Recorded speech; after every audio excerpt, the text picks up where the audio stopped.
Então é o seguinte, hoje eu vou ter um papo bem interessante que é com o Alexander Kopelman.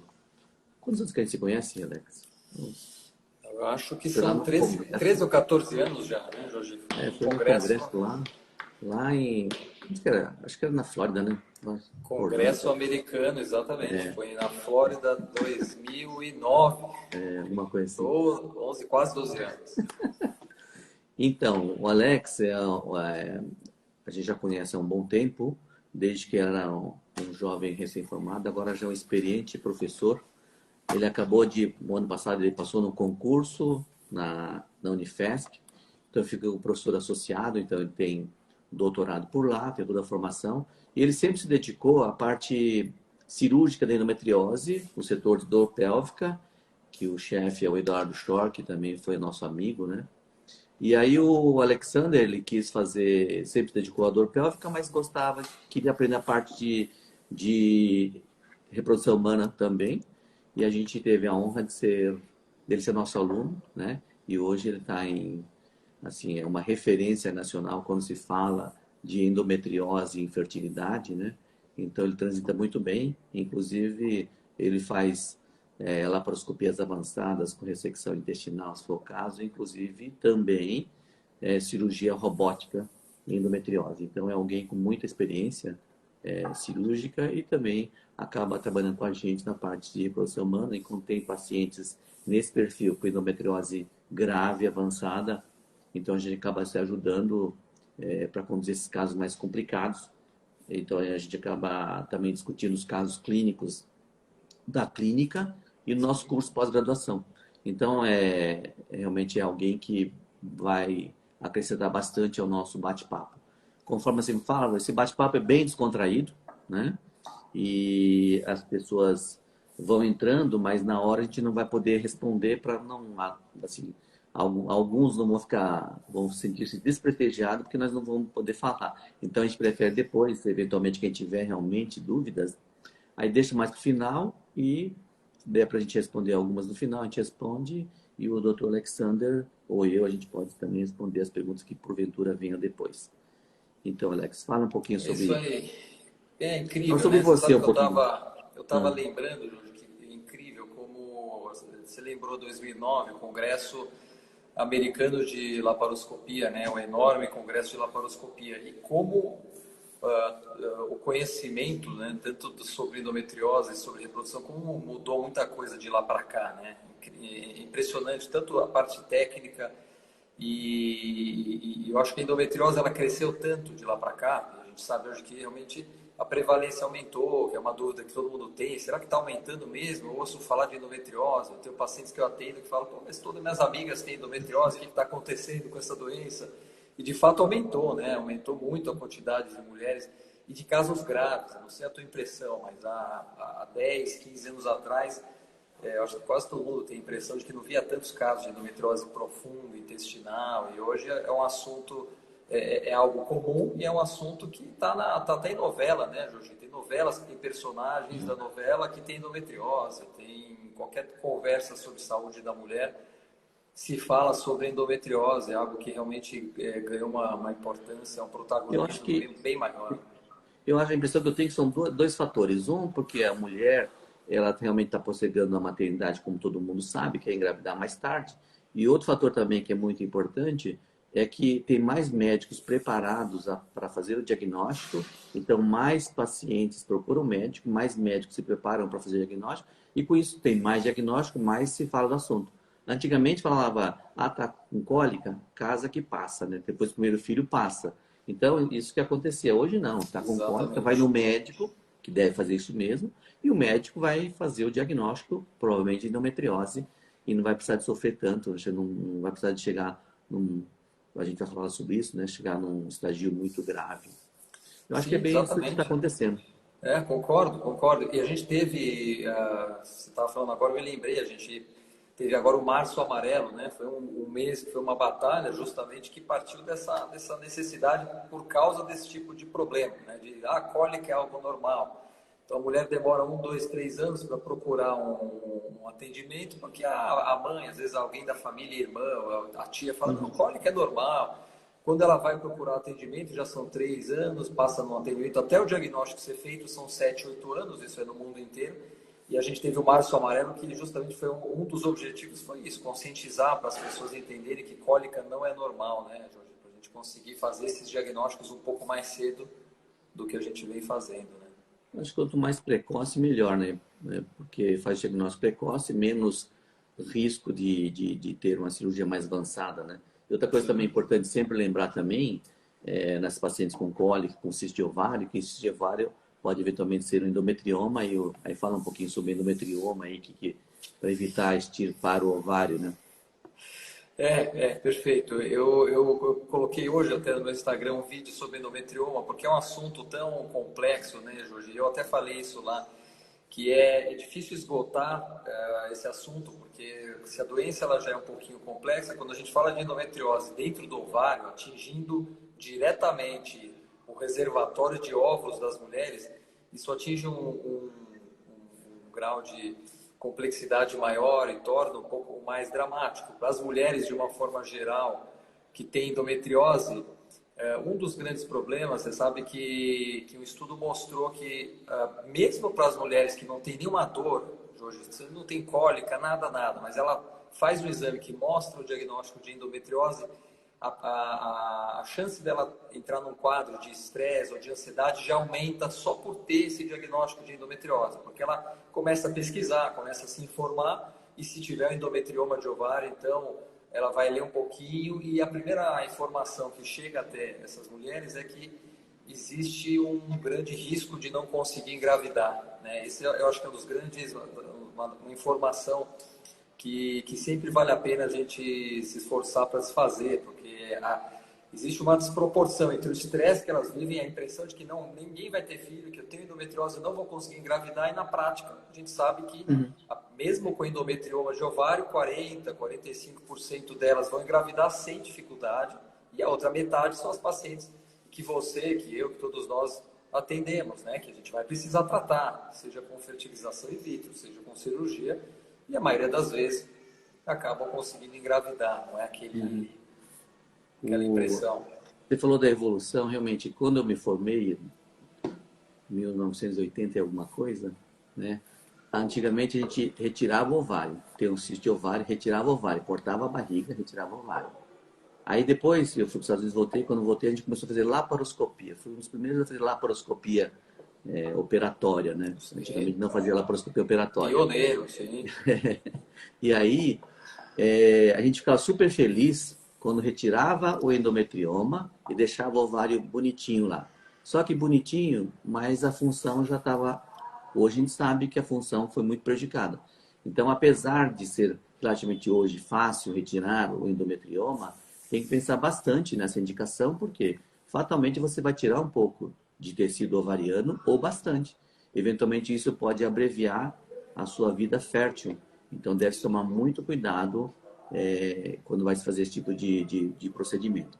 Mas falando um pouquinho, entrando um pouquinho nessa parte, né, desse estresse todo que pode estar acontecendo, né, nessa fase também do Covid, um monte de coisa deve passar na cabeça do paciente, e aquela paciente que está sofrendo, qual que é o impacto da endometriose físico e emocional para a paciente de maneira geral, que você observa no seu dia a dia? É importante tocar nesse assunto mesmo, Jorge, porque a gente tem hoje, só no Brasil, 7 milhões de mulheres. Então, se a gente parar para imaginar, são 7 milhões de mulheres com endometriose que tiveram, de forma súbita, o tratamento, o acesso aos consultórios ou aos ambulatórios, todos suspensos, as cirurgias todas suspensas, e boa parte delas também fertilização in vitro. Então, isso gerou um estresse muito grande, Jorge, todas em casa só pela perspectiva de não ter o tratamento, ou porque tinha uma cirurgia marcada, ou uma fertilização. E ao mesmo tempo a gente tem também milhões de mulheres que estão em casa com endometriose, com dor, que não têm acesso ao médico, ao seu tratamento. E aí o que eu tenho falado, que eu acho que vale a pena a gente analisar, né? Primeiro do ponto de vista, como você colocou, físico e emocional. A parte física, se ela está sentindo dor, se ela tem desconforto, é sempre bom lembrar, eu acho que dois fatores são super importantes. Primeiro, lembrar que a presença do diagnóstico de endometriose se a gente pegar todas as mulheres com endometriose, a gente vai ver muitas delas com problemas, com doenças gastrointestinais, por exemplo, síndrome do colo irritável. E o desconforto que elas sentem, em parte, muitas vezes, de causa intestinal. Então, tentar nesse momento, eu também coloquei um pouco de informação, acho que buscar informações sobre a alimentação é fundamental, Jorge, porque a alimentação, para quem tem uma síndrome do colo irritável, para quem tem endometriose, é um dos poucos territórios que a gente consegue, que as mulheres com endometriose vão conseguir fazer alguma coisa nessa fase, que por exemplo, reduzir a alimentação de carne vermelha, para falar alguma coisa bem prática, né? Para quem está em casa sofrendo com endometriose, com cólica, é bom relembrar. Reduzir carne vermelha, não precisa eliminar completamente, mas uma pequena redução de carne vermelha, que é rica em ômega 6, que é uma substância aí, é um substrato inflamatório, já vai melhorar um pouquinho o desconforto, e se possível aumentar alimentos com ômega 3, por exemplo, peixes como o salmão, frutas, saladas, isso a gente desvia, né? Tipo, ela passa a comer, a ingerir um alimento que tem uma atividade anti-inflamatória e reduz as carnes vermelhas que são pró-inflamatórias, que aumentam a inflamação. Então isso já é algo que vale a pena a gente lembrar que pode ser feito. E os exercícios físicos, hoje, nem todo mundo tem espaço em casa para fazer exercício, mas boa parte das mulheres com endometriose também tem dor de origem da musculatura pélvica. O assoalho pélvico todo ele fica afetado. Então, para quem está em casa, mesmo que não tenha muito espaço, se puder fazer um alongamento, se puder buscar, e hoje na internet tem muito vídeo de ótimos profissionais orientando exercícios como yoga, como pilates, eu acredito que isso possa trazer um alívio, sabe? Tanto direto na musculatura, reduzir um pouquinho da dor, como reduzir o estresse. A yoga, então, é excelente para um momento como esse, para reduzir o estresse, vai melhorar o sono e vai diminuir o desconforto. Eu tenho dado essa recomendação para todo mundo.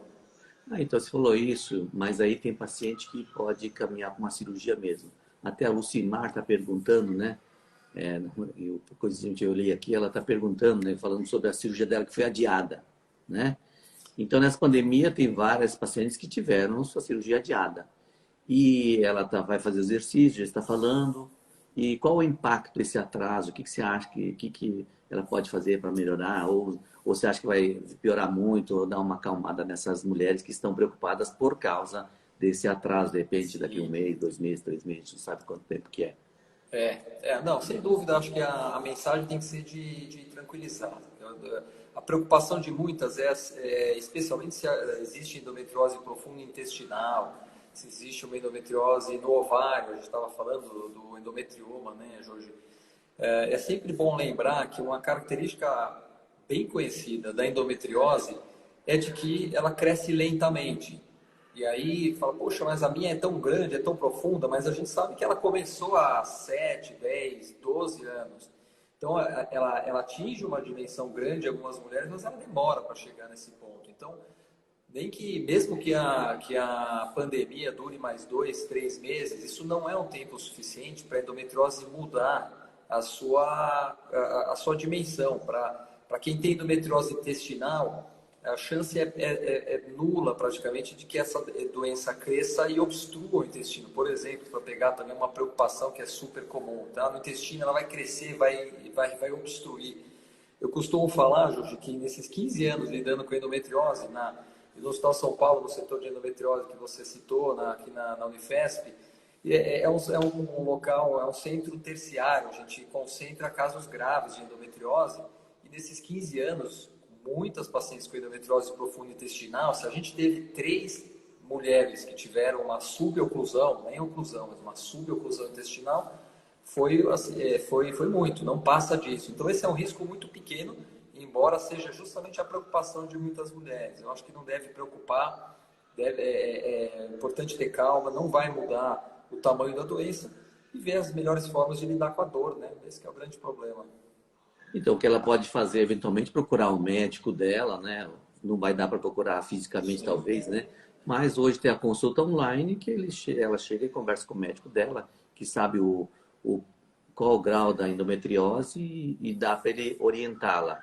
Geralmente, logicamente, isso aqui não é uma consulta, né? Qual é a conduta que se faz nas mulheres que estão aguardando a cirurgia que elas podem fazer para tentar melhorar o sofrimento ou para deixar de piorar muito? O que você acha que ela pode fazer enquanto aguarda a pandemia passar?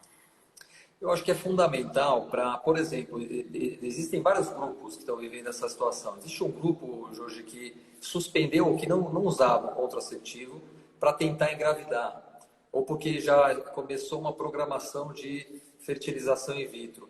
E a gente sabe que o tratamento medicamentoso, a pílula, o uso o contraceptivo hormonal, ele bloqueando a menstruação, ele traz um alívio grande no desconforto. Então, eu tenho recomendado para tentarem o contato com o seu médico, cada um com o seu médico que acompanha, para conversar sobre isso, para quem não está usando contraceptivo. Para retomar, para reintroduzir, para voltar a utilizar uma pílula, tentando bloquear a menstruação durante esse período. Isso para quem não toma nada e vem menstruando, porque se não vai tentar engravidar, o ideal é bloquear a menstruação com alguma medicação. Agora, para quem já está usando o remédio, já vinha com o remédio há 3 meses ou mais e vem sentindo dor nos últimos dias, nas últimas semanas, e isso tem acontecido, até porque aumenta o estresse, isso claro que sensibiliza para o desconforto.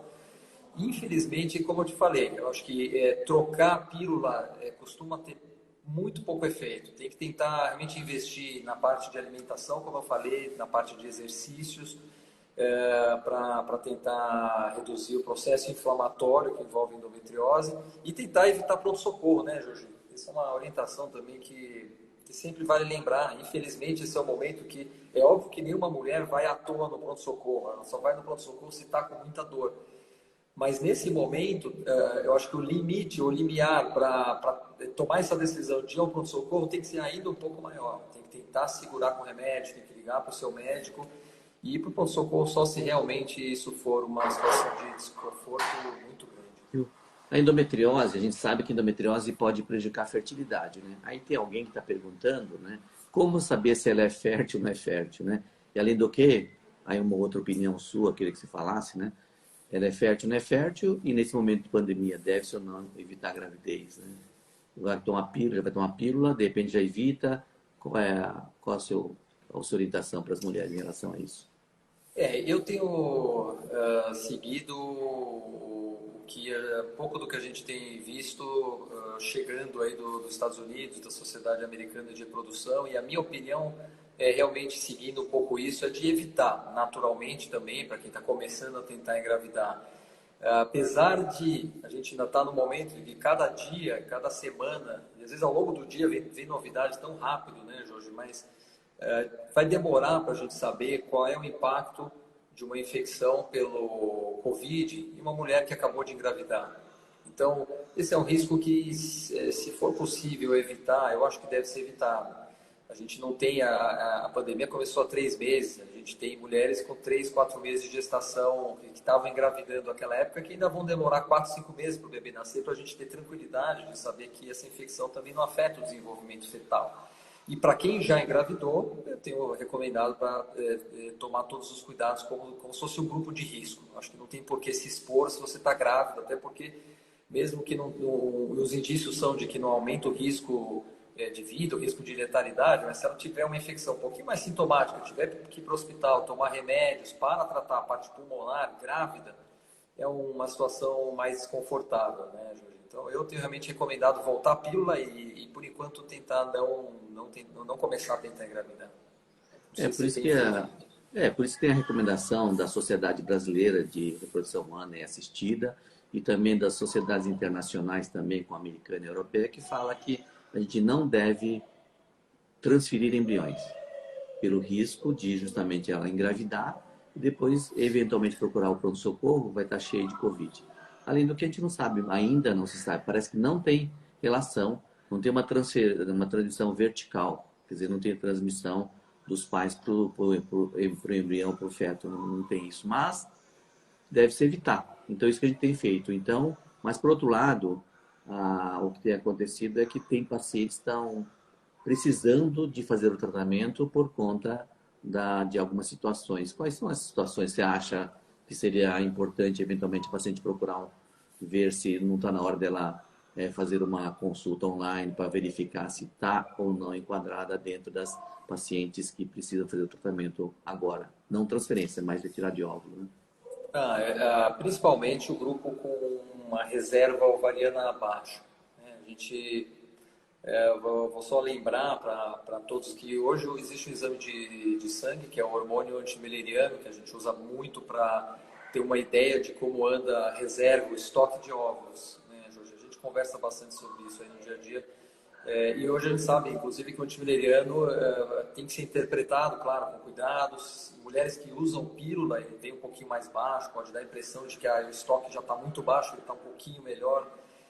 Para mulheres com endometriose, que afeta o ovário e que tem já sinais de que a reserva ovariana está baixa, o estoque ovariano é baixo, eu acho que esse grupo realmente tem que procurar o seu médico para conversar. Porque, a princípio, fazer o tratamento, fazer o estímulo, o controle nesse momento, captar os óvulos e congelar ou óvulos ou os embriões, não vai trazer nenhum ponto negativo, não vejo nenhum prejuízo. E se a gente pensar em 3 meses, 4 meses de pandemia, como eu tinha dito, para a doença eu não vejo problema, mas para quem já está com uma reserva muito baixa, e aí precisa ser visto caso a caso, tem que ser bem individualizado, mas dependendo do limite onde a mulher se encontra em relação à quantidade de óvulos, vale a pena pensar em começar já um processo para estimular e congelar.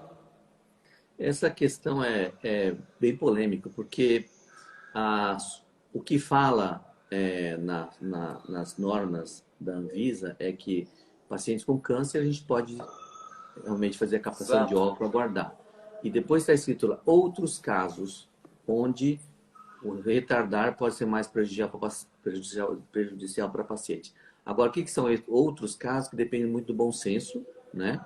E o Sim. bom senso nem sempre é o mesmo para todo mundo, né?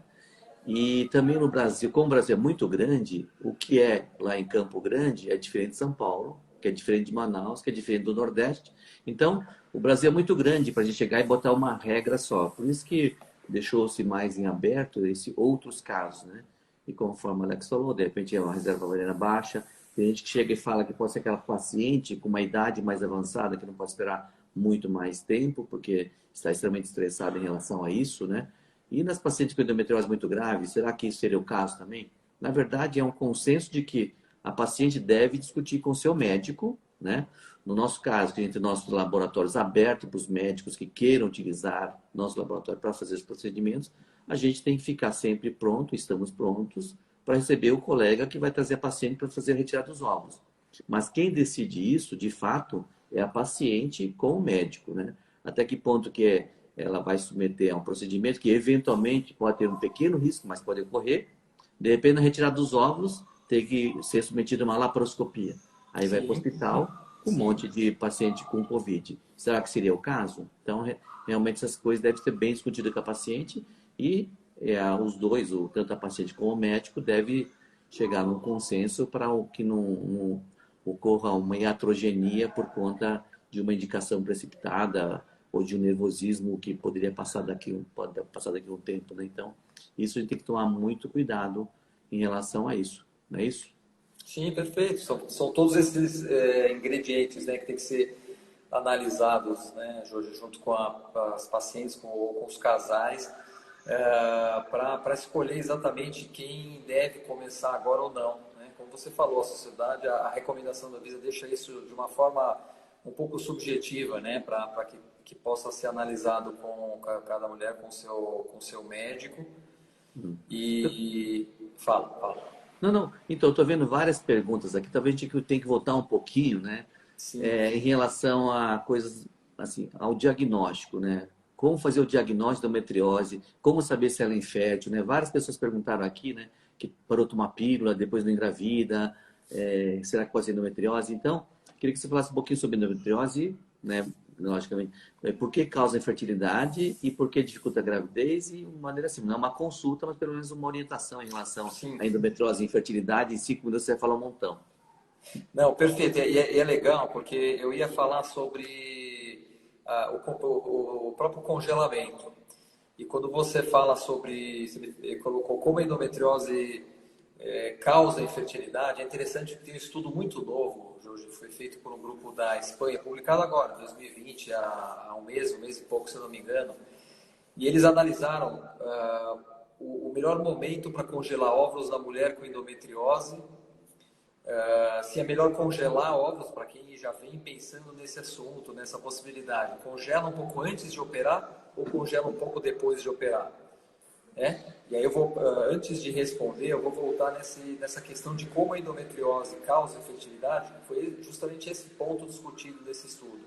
Até hoje a gente sabe que os dois principais problemas que dificultam a mulher engravidar, quando ela tem endometriose, é a qualidade dos óvulos e dentro do útero, o endométrio, que é aquela camada que fica por dentro, que se desenvolve todo mês para receber o embrião, onde o embrião vai se implantar, ele também fica pouco receptivo na mulher com endometriose. A gente chama de receptivo, que é aquele endométrio que está em todas as condições favoráveis para o embrião grudar. E na mulher com endometriose, não em todas, mas em muitas, ele não fica receptivo. Então, isso eu vivi muito, Jorge, no consultório. Muitas pacientes me perguntaram, poxa, será que é melhor eu operar primeiro, tirar a endometriose, depois congelar? Eu não quero engravidar por enquanto, mas eu queria congelar, porque eu vou engravidar daqui a 3, 4 anos. Ou será que eu congelo primeiro? E até pouco tempo atrás, na verdade, até sair esse estudo bem recente, eu tinha uma opinião, e muita gente, até em congressos, apoiavam a visão de que se você vai congelar óvulos e a endometriose afeta a qualidade, é melhor a gente operar a endometriose e congelar os óvulos depois, numa qualidade melhor. E esse estudo mostrou o contrário. Não quer dizer que é errado você operar e congelar depois, porque algumas mulheres têm que operar porque estão com dor, elas não vão conseguir fazer a fertilização agora, não vai ser ruim. Mas eles mostraram que é um pouquinho melhor você congelar o óvulo primeiro e operar depois.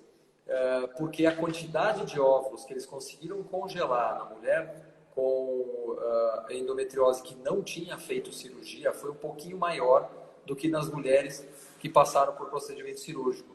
E eles falaram, bom, a qualidade possivelmente é um pouco melhor naquela mulher que operou e congelou depois, mas esse número de óvulos maior que a gente conseguiu captar na mulher que não operou, ele teve um peso maior. Então isso provavelmente vai ser uma recomendação nossa a partir de agora, de congelar antes de fazer a cirurgia para endometriose as mulheres que estão pensando nisso, né? Então, eu acho que isso é interessante, é bem atual, até porque, por exemplo, algumas mulheres que estão nesse momento pensando em congelar, mas falam assim, puxa, eu vou esperar acabar a pandemia, passar toda essa confusão, eu vou operar a endometriose para congelar depois. Agora a gente já tem informação para tranquilizar, se quiserem congelar antes, que não tem nenhum problema, que talvez seja melhor. Essa informação é extremamente importante, que nem o Simar está falando aqui novamente, né? Realmente é muito importante, porque é uma dúvida que vira e mexe a gente discutia. O paciente com endometrioma, endometriose, grave, opera antes, faz a preservação da reserva, da reserva ovariana, faz primeiro, a gente sempre tem essa dúvida. Sempre, Agora, sempre. realmente, esse trabalho vai fazer a gente mudar a conduta, né? Sim. Aí tem E o diagnóstico? Eu vou só Pode falar. completar, Jorge, porque perguntaram sobre o diagnóstico. Essa é uma dúvida muito comum, que eu acho que também vale a pena só lembrar que hoje, eu sempre que tenho oportunidade, eu tento falar do CA-125, porque quando se fala em diagnóstico, é incrível que passam os anos e ainda as pessoas solicitam o CA-125. Claro que com boa intenção, mas isso já está bem demonstrado que não é muito bom com endometriose, né? A gente tem mulheres com endometriose, o CA-125 vem normal, e aí o médico fala, olha, não é endometriose. Então, para o diagnóstico, esse exame de sangue, o CA-125, ele não serve para nada. A gente faz hoje o diagnóstico em função dos sintomas da endometriose, a cólica, a dor na relação, a infertilidade, a gente tem valorizado bastante, né, Jorge, que a gente discute em reuniões clínicas, realmente como é comum a endometriose entre as mulheres inférteis, e o exame clínico, né, o exame de toque, o exame ginecológico que é feito no consultório. Juntando todas essas informações, é possível fazer com bastante segurança o diagnóstico, e aí a gente pede ressonância, ou ultrassom, ou preparo intestinal, quando já existe uma suspeita de doença profunda para topografar, localizar bem a endometriose e programar a cirurgia. Estou achando interessante que Tem uma pergunta que fizeram aqui, né? Como saber se o médico é especialista em endometriose, né? Uma pergunta interessante, né? Porque Sim, a gente tem a honra de ter lá no nosso curso, né, duas pessoas super importantes, que era o Eduardo Schor e o Alex, que fizeram curso com a gente, né? Porque eles fazem dor pélvica com excelência, depois de fazer curso de reprodução humana. Então, são anos e anos trabalhando com endometriose, infertilidade e dor. Agora, falar em especialista em endometriose, como que vai dar para saber? Porque é tão amplo isso, né? Agora, essa, essa a pergunta é paciente quer difícil. saber, ela quer saber como é que eu vou saber se o médico sabe endometriose. Essa é uma pergunta difícil para a gente depois arrumar briga com colegas, né? Então tem que tomar cuidado como responde. É difícil. Eu acho que tem que dar tem que conversar, tem que ver qual que é o tempo que o médico se dedicou. Se for para fazer cirurgia, né, Jorge? Você também que é um laparoscopista, como você disse, é um caminho, é um tempo, um treinamento longo, né, para fazer, porque a cirurgia para endometriose, embora não seja uma cirurgia de risco perigosa, né, risco de vida, ela é uma cirurgia complexa, porque é uma doença que vai invadindo, invade o intestino, ele chega perto, às vezes invade o ureter, bexiga, vasos. Então, ela é uma cirurgia tecnicamente complexa, tem que ser feita com muita calma, com muito cuidado, para que seja possível retirar toda a endometriose sem ter um problema na cirurgia, uma complicação no intestino, no ureter, ou para ter o risco menor possível. Então, o que pesa para quem para o médico que vai fazer essa cirurgia é o treinamento. E é interessante porque esse é um dos nossos objetivos hoje, né? Até no mês de março amarelo e a Sociedade Brasileira de Endometriose tem tido essa iniciativa de fazer alguns simpósios em vários lugares do Brasil, justamente para a gente levar informação, para levar um pouco mais de informação sobre endometriose. E a gente também vem aumentando o número de médicos sendo treinados para conseguirem operar de uma forma adequada, para a gente ter mais especialistas, né, no futuro, porque ainda tem pouca gente. Muito bem. Agora, falando de novo, alguém está perguntando sobre diagnóstico. Se ressonância basta. Agora, teria que fazer laparoscopia para fazer o diagnóstico de fato. Tem endometriose mesmo? Ou É, ressonância, ou ultrassom super bem feito? Como que a pessoa fecha o diagnóstico? A paciente está perguntando. a laparoscopia com certeza não. É uma boa pergunta, porque durante muitos anos a laparoscopia era considerado padrão ouro. Todo mundo falava, preciso fazer o diagnóstico de endometriose. Como é que eu faço? Laparoscopia, eu tenho que tirar aquela doença e confirmar que aquilo é um foco de endometriose. E isso definitivamente está errado. A gente não precisa fazer uma laparoscopia diagnóstica e, inclusive, alguns estudos mostraram que esse também foi um dos ingredientes que causaram esse atraso aí para o diagnóstico que acontece no mundo inteiro. Você vai depender de cirurgia, com milhões de mulheres, você não consegue, é inviável fazer isso para todas as mulheres. E outro problema, que a laparoscopia acabou resultando em muita cirurgia incompleta. O pessoal às vezes ia fazer a laparoscopia diagnóstica, via lá um monte de endometriose, invadindo o intestino e tudo, e falava, olha, não deu para tirar a endometriose, porque tinha muito, não esperava toda essa doença e tudo mais. E o resultado foram mulheres fazendo várias laparoscopias sucessivas, que até hoje é uma impressão que muita gente tem da doença. Então, não é necessário. A cirurgia, a laparoscopia, ela tem que ser indicada para tratar. Já com o diagnóstico feito, já com as lesões identificadas, então ela é feita para retirar todos os focos de endometriose. E o diagnóstico, ele é, como eu disse, ele é clínico, Jorge. Ele tem que ser feito realmente com bastante atenção aos sintomas. Por mais que a cólica, você vê que é interessante, quando a gente olha nas adolescentes, apesar de quase 90% das adolescentes falarem que tem cólica, a gente já, estudos mostraram, a gente sabe que 88% delas não faltam na escola, não faltam nas suas atividades habituais, nos esportes, no inglês, nas atividades do dia a dia. Elas conseguem fazer tudo tomando um remedinho, às vezes um Buscopan, ou nem fazem isso. Qual é a adolescente, a jovem que a gente tem que tomar muito cuidado, porque existe uma chance grande de ter endometriose? Especialmente aquelas que faltam às suas atividades por causa da cólica. Isso já não é normal. Se ela não consegue ir para a escola várias vezes, ou todos os meses, quando ela menstrua, se ela falta nas suas atividades habituais, se ela falta nos esportes, se ela usa muito anti-inflamatório, remédios para dor e está lutando contra a dor, ela tem que ser vista realmente como uma paciente, uma jovem de risco para o diagnóstico de endometriose. Se ela precisa usar um contraceptivo para tratar a dor, também isso é um sinal de que existe uma chance de que tenha endometriose. Então a gente tem que juntar todas essas informações com o exame ginecológico cuidadoso, dá para fazer o diagnóstico. Então, na verdade, a endometriose é uma das doenças, assim, que precisa de muita experiência para você fazer o diagnóstico, você tratar, né? Tô vendo que tem muita pergunta aqui, bastante pergunta que as pessoas estão fazendo e infelizmente não vai dar para responder tudo, né?